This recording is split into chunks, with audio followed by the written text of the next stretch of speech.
कहानी शुरू होती है एक साधारण सी बंजारन से, जिसे सब लोग मामूली समझते थे, पर किसी को नहीं पता था वो असल में इस राज्य की महारानी है। जिस जागीरदार ने उसे ठगा था, आज उसी की महफिल में वो उसे उसी की बातों से फंसाने वाली है। ये कहानी तलवारों की नहीं, एक औरत की चालाक बुद्धि की है, और जब सच सामने आएगा पूरी महफिल का रंग उड़ जाएगा। बहुत समय पहले की बात है, जब राजस्थान की उन धूल भरी पगडंडियों पर बंजारों का एक बड़ा सा काफिला चला करता था। उस काफिले में तरह तरह के लोग थे, कोई घोड़े बेचने वाला, कोई कपड़ों का व्यापारी, कोई गहनों का सौदागर और कोई जड़ी बूटियों का जानकार। इन्हीं सब के बीच थी एक युवा बंजारन जिसका नाम था चंपा। चंपा सिर्फ सुंदर ही नहीं थी, उसकी आंखों में एक अलग ही तेज और चमक थी। जो भी उसे एक बार देख ले वह समझ जाता कि यह साधारण स्त्री नहीं है। चंपा के पास एक घोड़ा था, रतनकांत। वह कोई मामूली घोड़ा नहीं था। उसकी रफ्तार ऐसी कि हवा भी उसके आगे हार मान ले। रंग इतना काला कि जैसे अंधेरी रात की चादर, और आंखें ऐसी चमकीली जैसे आसमान में चमकते तारे। जब वह दौड़ता तो लगता मानो धरती पर बिजली कौंध रही हो। काफिले में हर कोई रतनकांत की तारीफ करता। लोग अक्सर कहते, चंपा, तेरा घोड़ा तो राजा महाराजाओं के लायक है, इसे बेच दे तो तेरी जिंदगी आराम से गुजर जाए। पर चंपा बस मुस्कुराकर जवाब देती, ये घोड़ा मेरा साथी है, मेरा भाई है। इसे मैं सिर्फ उसी को बेचूंगी जो इसकी असली कीमत समझे। एक दिन काफिला कीरतगढ़ नाम के समृद्ध कस्बे के पास पहुंचा। यह कस्बा अपने रंग बिरंगे बाजारों और भव्य हवेलियों के लिए जाना जाता था।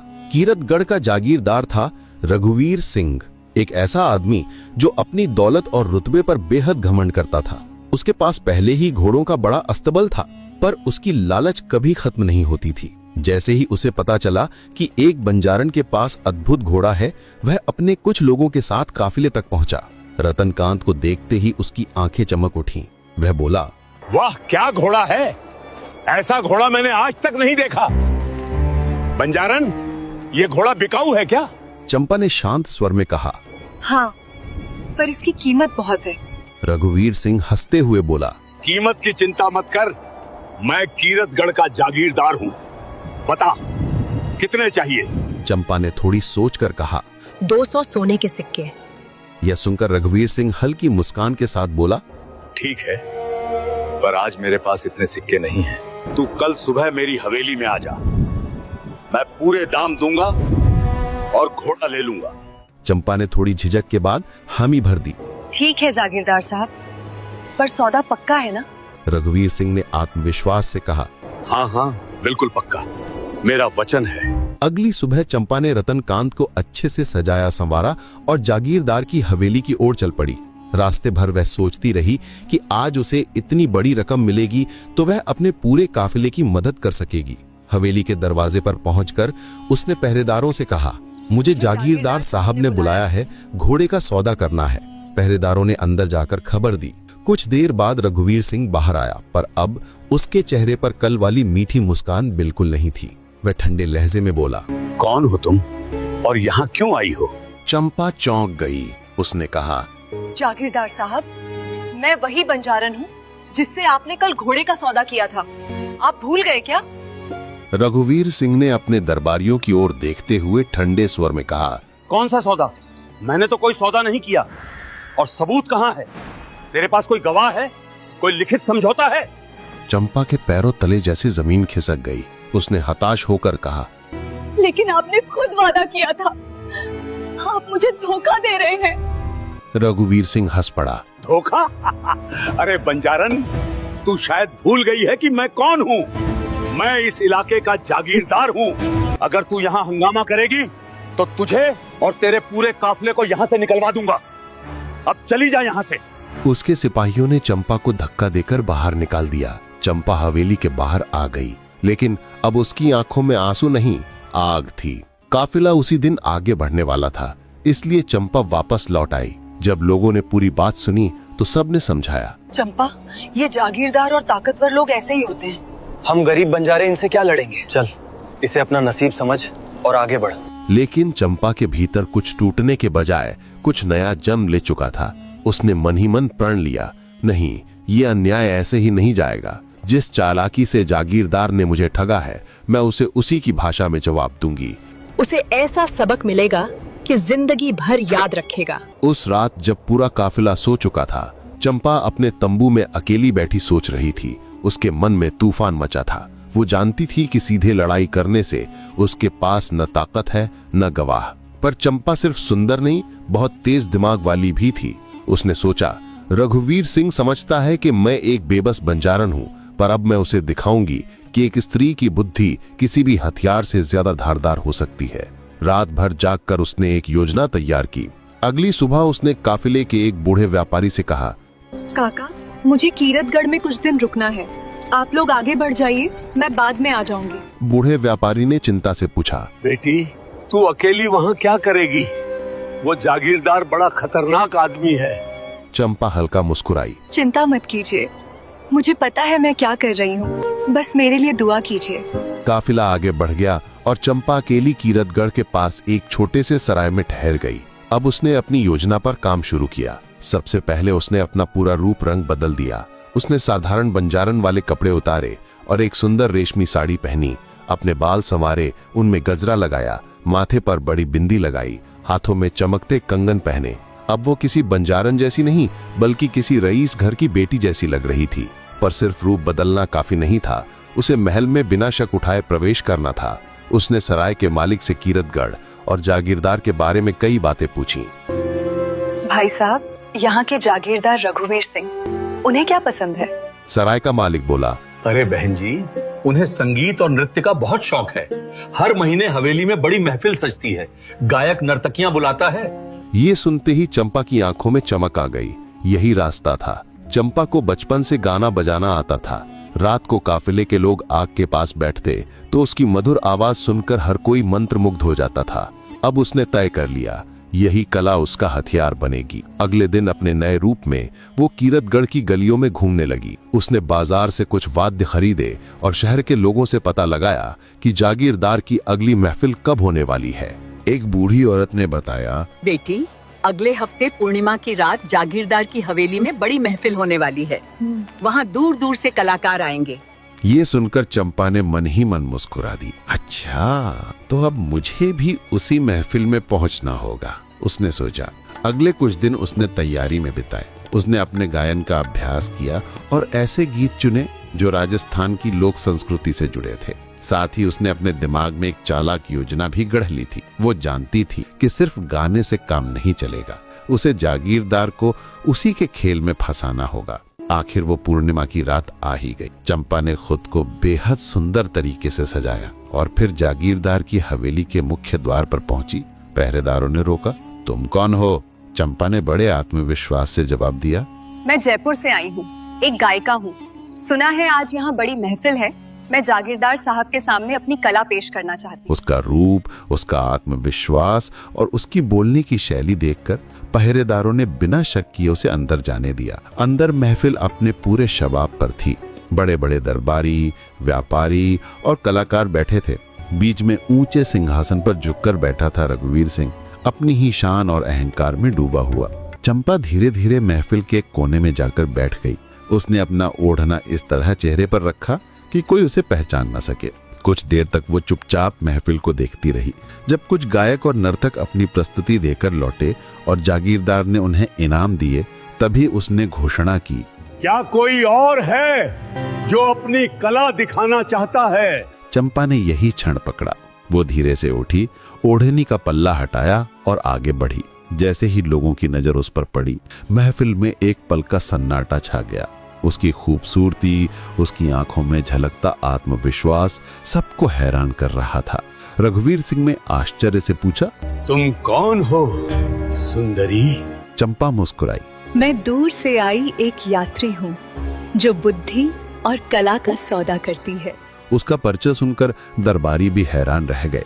ऐसा जवाब उन्होंने पहले कभी नहीं सुना था। रघुवीर सिंह ने कहा, अच्छा, तो दिखाओ अपनी कला। और तभी चंपा ने गाना शुरू किया। उसकी आवाज इतनी मधुर थी कि पूरी महफिल मंत्रमुग्ध हो गई। उसके गीत सिर्फ सुंदर ही नहीं, उनमें गहरे अर्थ भी छिपे थे जो सीधे दिल तक उतरते थे। जब उसका गीत खत्म हुआ, पूरी महफिल तालियों से गूंज उठी। जागीरदार ने प्रसन्न होकर कहा, वाह, क्या गायकी है। बताओ, तुम्हें क्या इनाम चाहिए? चंपा ने शांत होकर कहा, जागीरदार साहब, मुझे धन की नहीं, एक चुनौती की तलाश है। सुना है कि आप बड़े बुद्धिमान हैं।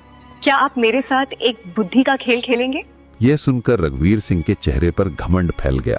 वो बोला, बुद्धि का खेल? मुझसे प्रतियोगिता? ठीक है, मैं तैयार हूँ। और इस तरह चंपा ने अपनी योजना का पहला कदम पूरी तरह सफल कर लिया। अब असली खेल शुरू होने वाला था, एक ऐसा खेल जिसकी जीत की नींव चंपा पहले ही रख चुकी थी। महफिल में सन्नाटा फैल गया। सब उत्सुकता से देखने लगे कि आगे क्या होगा। रघुवीर सिंह थोड़ा आगे झुकते हुए बोला, तो बताओ सुंदरी, क्या खेलना चाहती हो? चंपा ने शांत स्वर में कहा, जागीरदार साहब, ये खेल पहेलियों का होगा। आप मुझसे एक पहेली पूछिए और मैं आपसे एक। जो हारेगा उसे दूसरे की एक शर्त माननी पड़ेगी। रघुवीर सिंह ने अपने दरबारियों की ओर देखा और ठहाका लगाया। ठीक है, लेकिन याद रखना, मैंने आज तक कोई पहेली नहीं हारी। चंपा बोली, तो फिर आप ही पहले पूछिए। जागीरदार ने एक कठिन पहेली सुनाई। सुनो, वो क्या है जो सुबह 4 पैरों से चलता है, दोपहर में 2 पैरों से और शाम को 3 पैरों से? दरबार के कुछ लोग सोच में पड़ गए, लेकिन चंपा ने बिना एक पल गंवाए उत्तर दिया। ये बहुत आसान है जागीरदार साहब, ये मनुष्य का जीवन है। बचपन में वो हाथ पैरों के बल चलता है, जवानी में 2 पैरों पर, और बुढ़ापे में छड़ी के सहारे 3 पैरों की तरह। ये सुनते ही महफिल तालियों से गूंज उठी। रघुवीर सिंह थोड़ा चौंका, पर घमंड बनाए रखते हुए बोला, अच्छा, तुम तेज दिमाग की हो, अब तुम्हारी बारी है। चंपा ने गहरी सांस ली। उसकी पहेली साधारण नहीं थी, उसमें घोड़े, सौदे और धोखे का संकेत छुपा था, इतने प्रतीकात्मक शब्दों में कि कोई सीधे सीधे समझ ना सके। वो बोली, सुनिए मेरी पहेली। एक व्यापारी था जिसके पास एक अनमोल रत्न था। एक राजा ने वो रत्न देखकर कहा, मैं इसे खरीदूंगा, कल आना। लेकिन जब व्यापारी अगले दिन गया तो राजा बोला, मैंने कोई वादा नहीं किया। अब बताइए, इस कहानी में सबसे बड़ा चोर कौन है? वो व्यापारी जिसने अपना रत्न किसी को दिखाया, या वो राजा जिसने अपना वादा तोड़ा, या वो समाज जो चुपचाप देखता रहा? पूरी महफिल में सन्नाटा छा गया। ये कोई खेल की पहेली नहीं, ये तो नैतिकता और न्याय पर सीधा सवाल था। रघुवीर सिंह थोड़ा असहज हो गया। उसे लगा कि बात में कोई छुपा अर्थ है, पर घमंड अभी भी उसके चेहरे पर चढ़ा हुआ था। वो बोला, ये तो कोई पहेली नहीं, ये तो कहानी है। चंपा मुस्कुराई। जागीरदार साहब, यही तो पहेली है। सबसे बड़ा अपराधी कौन? रघुवीर ने थोड़ी देर सोचा और बोला, मेरे हिसाब से वो व्यापारी मूर्ख था। बिना पैसे लिए किसी पर भरोसा करना मूर्खता है। चंपा ने पूछा, तो आपके अनुसार राजा का कोई दोष नहीं था? रघुवीर ने लापरवाही से कहा, राजा राजा होता है, जो चाहे करे। अगर वो व्यापारी को ठग ले तो ये उसका अधिकार है। ये सुनते ही महफिल में हल्की फुसफुसाहट शुरू हो गई। कुछ लोगों के चेहरे पर असहमति साफ दिख रही थी। चंपा ने अपनी योजना का अगला कदम बढ़ाया। तो आप मानते हैं कि ताकतवर व्यक्ति कमजोर को धोखा दे सकता है? अब थोड़ी शराब का नशा भी चढ़ चुका था। रघुवीर बेपरवाही से बोला, हाँ, यही तो दुनिया का नियम है। जिसके पास ताकत है वही सही है। चंपा ने गहरी सांस ली और फिर धीरे से बोली, अच्छा, तो अगर कोई जागीरदार किसी गरीब बंजारन से घोड़ा खरीदने का वादा करे और अगले ही दिन मुकर जाए, तो वो भी सही है। यह सुनकर पहली बार रघुवीर सिंह के चेहरे पर बेचैनी दिखी। वो बड़बड़ाया, ये तो काल्पनिक बात है। चंपा ने आवाज थोड़ी ऊंची की, नहीं जागीरदार साहब, ये काल्पनिक नहीं, ये सच्चाई है। और वो बंजारन मैं हूँ। एकदम सन्नाटा छा गया। महफिल के लोग स्तब्ध रह गए। चंपा ने धीरे से अपनी ओढ़नी थोड़ा हटा दी। जी हाँ, मैं वही बंजारन हूँ जिससे आपने रतनकांत नाम के घोड़े का सौदा किया था। आपने 200 सोने के सिक्कों का वचन दिया था, पर अगले दिन साफ मुकर गए। रघुवीर सिंह का चेहरा गुस्से से तमतमा उठा। वो चिल्लाया, तुमने मुझे धोखा दिया। एक साधारण बंजारन होकर यहाँ इस रूप में आई। चंपा ने शांत स्वर में कहा, धोखा? मैंने कोई धोखा नहीं दिया, मैंने तो बस अपना रूप बदला है। लेकिन आपने तो अपना वचन ही तोड़ दिया था, और अभी अभी आपने खुद इस पूरी महफिल के सामने स्वीकार किया है कि ताकतवर व्यक्ति कमजोर को ठग सकता है। दरबार के कुछ ईमानदार लोग आपस में फुसफुसाने लगे। एक बुजुर्ग दरबारी बोला, जागीरदार साहब, अगर ये सच है तो ये बहुत गलत है। किसी का हक मारना तो पाप है। रघुवीर सिंह गुस्से से गरजा, चुप रहो! ये औरत झूठ बोल रही है, इसके पास कोई सबूत नहीं है। चंपा मुस्कुराई, सबूत? जागीरदार साहब, सबूत तो आपने खुद अभी दिया है। आपने इस पूरी महफिल के सामने माना कि आपने एक बंजारन को ठगा था। और ये सभी लोग गवाह हैं। रघुवीर सिंह अब सचमुच घबरा गया। उसे महसूस हुआ कि वो अपने ही जाल में फंस चुका है। उसका चेहरा गुस्से और डर का अजीब मिश्रण बन गया। वो सिपाहियों की ओर देखकर चिल्लाया, सिपाहियों, इस औरत को पकड़ो!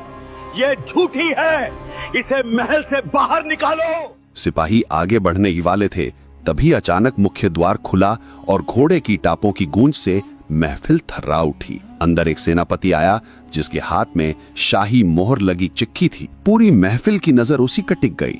सेनापति ने आदर से झुककर कहा, जागीरदार रघुवीर सिंह, मैं महाराजा के दरबार से आया हूँ। ये शाही आदेश है। उसने पत्र खोला और पढ़ना शुरू किया। महारानी चंपेश्वरी देवी का आदेश है, यदि कीरतगढ़ में किसी यात्री या निर्दोष व्यक्ति के साथ जरा सा भी अन्याय पाया गया तो जागीरदार को तुरंत पद से हटाकर कठोर दंड दिया जाएगा। यह सुनते ही पूरी महफिल में हड़कंप मच गया। रघुवीर सिंह के चेहरे पर दहशत फैल गई। वो बड़बड़ाया, महारानी चंपेश्वरी? लेकिन वो तो...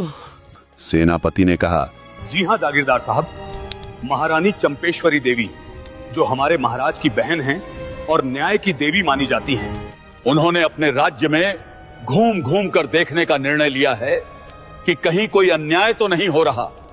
और तभी चंपा ने धीरे धीरे अपनी ओढ़नी सिर से पूरी तरह हटा दी। उसके माथे पर शाही तिलक चमक उठा, जिसे वो अब तक छिपाए हुए थी। उसने हाथ से एक कंगन उतारा, जिस पर शाही मोहर बनी थी। वो बोली, जागीरदार रघुवीर सिंह, मैं ही महारानी चंपेश्वरी हूँ।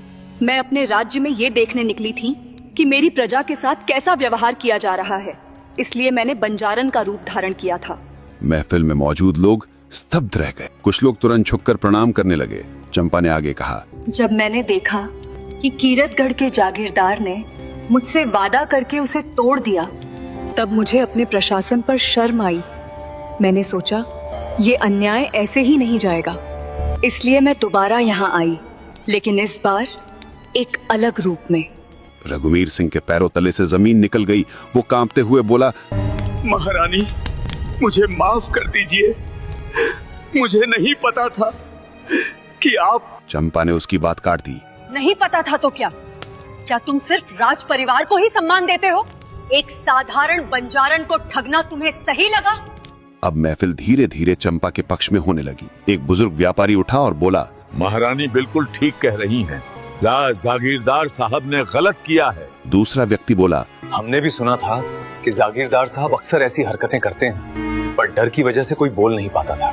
सेनापति आगे बढ़ा और बोला, जागीरदार रघुवीर सिंह, महारानी के आदेश अनुसार आप पर अन्याय और धोखाधड़ी का आरोप है। आपको बंदी बनाया जाता है। सिपाहियों ने उसे पकड़ लिया। वो गिड़गिड़ाया, महारानी, मुझे माफ कर दीजिए, मैं कभी ऐसी गलती नहीं करूंगा।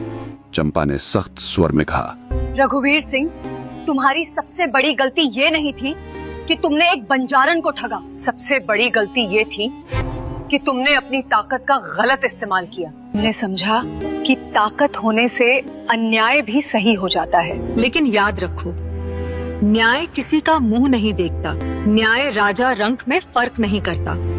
फिर उसने महफिल की ओर रुख किया। आज मैं सबको संदेश देना चाहती हूँ, अन्याय चाहे कोई भी करे, उसे सजा मिलनी चाहिए। और सबसे बड़ी सजा है उसका पर्दाफाश सबके सामने हो। उसने रघुवीर सिंह की ओर मुड़ी तुम्हारी जागीरदारी छीन ली जाती है, तुम्हारी सारी संपत्ति जब्त होगी और जिसे जिसे तुमने ठगा है उन्हें उनका हक वापस मिलेगा। रघुवीर सिंह का सिर शर्म से झुक गया। सिपाही उसे ले जाने लगे। जाते जाते वो बस इतना कह सका, महारानी, मुझे मेरी गलती का एहसास हो गया है, मैं अपनी सजा स्वीकार करता हूँ। उसके जाते ही चंपा ने सेनापति से पूछा, मेरा घोड़ा रतनकांत कहाँ है? सेनापति बोला, महारानी, वो जागीरदार के अस्तबल में है, मैं उसे तुरंत लेकर आता हूँ। कुछ देर बाद रतनकांत को महफिल में लाया गया। अपनी मालकिन को देखकर वो खुशी से हिनहिनाया। चंपा ने उसके माथे पर प्यार से हाथ फेरा। अब तुम सुरक्षित हो मेरे दोस्त। फिर उसने महफिल में उपस्थित लोगों से कहा, आज से कीरतगढ़ में नया नियम लागू होगा। यहाँ हर व्यक्ति, चाहे राजा हो या रंक, अमीर हो या गरीब, और अगर किसी के साथ अन्याय हुआ तो उसे न्याय अवश्य मिलेगा। पूरी महफिल तालियों से गूंज उठी। एक युवा लड़की आगे बढ़कर पूछा, महारानी, आपने इतनी मेहनत क्यों की? आप तो सीधे अपनी असलियत बता सकती थी। चंपा मुस्कुराई और बोली, बेटी, अगर मैं सीधे अपनी असलियत बता देती तो रघुवीर सिंह को अपनी गलती का एहसास कभी नहीं होता। उसे लगता कि उसे सजा इसलिए मिली क्योंकि सामने वाली एक महारानी थी, लेकिन अब उसे पता है उसे सजा अन्याय के लिए मिली है, ना कि इसलिए कि मैं रानी हूँ। यही असली न्याय होता है। उस रात के बाद राजस्थान के गांव-गांव में महारानी चंपेश्वरी की कहानी फैल गई। तो लोग कहने लगे, देखो, एक स्त्री ने अपनी बुद्धि से एक अत्याचारी को परास्त कर दिया। बूढ़े बुजुर्ग अपने पोते पोतियों को ये कहानी सुनाने लगे। बाजारों में, चौपालों में, हाटों में, हर जगह इसकी चर्चा होने लगी। चंपा कुछ दिनों तक कीरतगढ़ में रुकी रहीं। उन्होंने लोगों से मुलाकात की, उनकी समस्याएं सुनी। कई लोग आए जिन्होंने बताया कि रघुवीर सिंह ने उनके साथ भी धोखा किया था। किसी का खेत हड़प लिया, किसी से जबरदस्ती सामान ले लिया। चंपा ने हर किसी की बात सुनी और उन्हें न्याय दिलाने का वादा किया। एक दिन एक बूढ़ी औरत उनके पास आई। आंखों में आंसू थे। वो बोली, महारानी, मैं सिर्फ धन्यवाद कहने आई हूँ। मेरा बेटा जागीरदार के यहाँ काम करता था, उसने 3 महीने की मजदूरी नहीं दी। मेरा बेटा कितनी बार गया पर जागीरदार टाल देता था। आज आपके कारण हमें सारे पैसे मिल गए। चंपा ने उसे गले लगाया। माँ, ये मेरा कर्तव्य था। एक शासक का सबसे बड़ा धर्म है अपनी प्रजा की रक्षा और न्याय देना। बूढ़ी औरत ने आशीर्वाद देते हुए कहा, बेटी, तुम्हारे जैसी रानी पाकर हम सब धन्य हैं। भगवान तुम्हें लंबी उम्र दे। कुछ दिनों बाद चंपा ने कीरतगढ़ के लिए एक नया जागीरदार नियुक्त किया, एक ईमानदार और न्याय प्रिय व्यक्ति। चंपा ने उसे सख्त आवाज में कहा, तुम्हारी ताकत प्रजा पर अत्याचार करने के लिए नहीं, बल्कि उनकी सेवा के लिए है। अगर तुमने भी रघुवीर सिंह जैसा कोई काम किया तो तुम्हारा भी वही हाल होगा। नए जागीरदार ने सिर झुकाकर कहा, महारानी, मैं आपकी शिक्षा को हमेशा याद रखूंगा। जाने से पहले चंपा ने कीरतगढ़ के चौराहे पर एक शिलालेख लगवाया। उस पर लिखा था, न्याय का कोई रंग, जाति या पद नहीं होता। जो अन्याय करेगा उसे दंड मिलेगा और जिस पर अन्याय होगा उसे न्याय अवश्य मिलेगा। ये शिलालेख आज भी वहां मौजूद है, लोगों को ये याद दिलाते हुए कि न्याय सबके लिए है।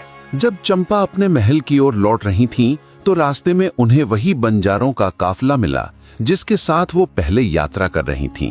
बूढ़े व्यापारी ने चौंक कर कहा, चंपा बेटी, अरे नहीं महारानी, हमें तो पता ही नहीं था कि तुम महारानी हो। चंपा हंस पड़ी। काका, मेरे लिए आप सब मेरे परिवार जैसे हो। महारानी हूँ या बंजारन, इससे कोई फर्क नहीं पड़ता है। काफिले के लोगों ने उन्हें घेर लिया, पूरी कहानी सुनी और दंग रह गए कि चंपा ने अपनी बुद्धि से जागीरदार को कैसे पराजित किया। एक युवक ने पूछा, महारानी, आपको डर नहीं लगा? अगर योजना विफल हो जाती तो? चंपा बोली, डर तो लगा था, लेकिन अगर मैं हार मान लेती तो रघुवीर सिंह जैसे लोग और भी निर्दोषों को सताते रहते, इसलिए मैंने हिम्मत की। चंपा ने काफिले वालों को समझाया, याद रखना, दुनिया में बहुत से रघुवीर सिंह होते हैं जो अपनी ताकत का गलत इस्तेमाल करते हैं। लेकिन अगर हम सब मिलकर उनका विरोध करें, अपनी बुद्धि का उपयोग करें, तो हर अन्याय हार सकता है। कभी भी अन्याय के आगे मत झुकना। बुद्धि किसी भी हथियार से ज्यादा शक्तिशाली होती है। काफिले वालों ने चंपा को विदा किया। आंखों में आंसू थे, पर दिल गर्व से भरा हुआ। चंपा अपने घोड़े रतनकांत पर सवार होकर महल की ओर लौट चली। रास्ते भर वो सोच रही थीं, जो उन्होंने किया वो सिर्फ अपने लिए नहीं था, बल्कि हर उस व्यक्ति के लिए था जिसे कभी किसी ताकतवर ने ठगा। आज भी राजस्थान के गांव में जब कोई अन्याय होता है, लोग महारानी चंपेश्वरी की कहानी सुनाते हैं। माताएं अपनी बेटियों से कहती हैं, देखो बेटी, स्त्री की ताकत उसके आंसुओं में नहीं, उसकी बुद्धि, साहस और संकल्प में होती है। पिता अपने बेटों को सिखाते हैं, बेटा, ताकत का मतलब सिर्फ शारीरिक बल नहीं, असली ताकत है बुद्धि और नैतिकता। और इस तरह बंजारी कन्या चंपा, जो वास्तव में महारानी थीं, ने न सिर्फ अपना हक वापस लिया, बल्कि पूरे समाज को एक अनमोल सीख दे गईं। उन्होंने साबित कर दिया, न्याय सिर्फ अदालतों में नहीं, हर उस दिल में होता है जो सही और गलत में अंतर जानता है। और ये भी कि एक स्त्री किसी भी रूप में हो, अपनी बुद्धि से किसी भी अन्याय को परास्त कर सकती है। कहानी यहीं खत्म नहीं होती। महारानी चंपेश्वरी की ये घटना पूरे राज्य में मिसाल बन गई। दूर दूर के प्रदेशों में इस कहानी की चर्चा हुई। कई राजाओं ने अपनी न्याय व्यवस्था सुधार ली और बहुत से जागीरदार अपनी हरकतें ठीक करने लगे, क्योंकि उन्हें डर था कि कहीं उनके साथ भी वही ना हो जाए जो रघुवीर सिंह के साथ हुआ था। इस कहानी से हमें बस एक ही सीख मिलती है, ताकत बड़ी नहीं होती, बड़ी होती है बुद्धि। और जो इंसान अपनी ताकत का गलत इस्तेमाल करता है, एक दिन वही ताकत उसे गिरा भी देती है। चंपा ने हमें यह सिखाया कि सही समय पर सही दिमाग इस्तेमाल कर लिया जाए तो सबसे बड़ा अन्याय भी घुटनों पर आ जाता है। अगर आपको ये कहानी पसंद आई हो तो वीडियो को लाइक करना, दोस्तों के साथ शेयर करना और ऐसे ही शानदार किस्सों के लिए चैनल को सब्सक्राइब जरूर कर देना।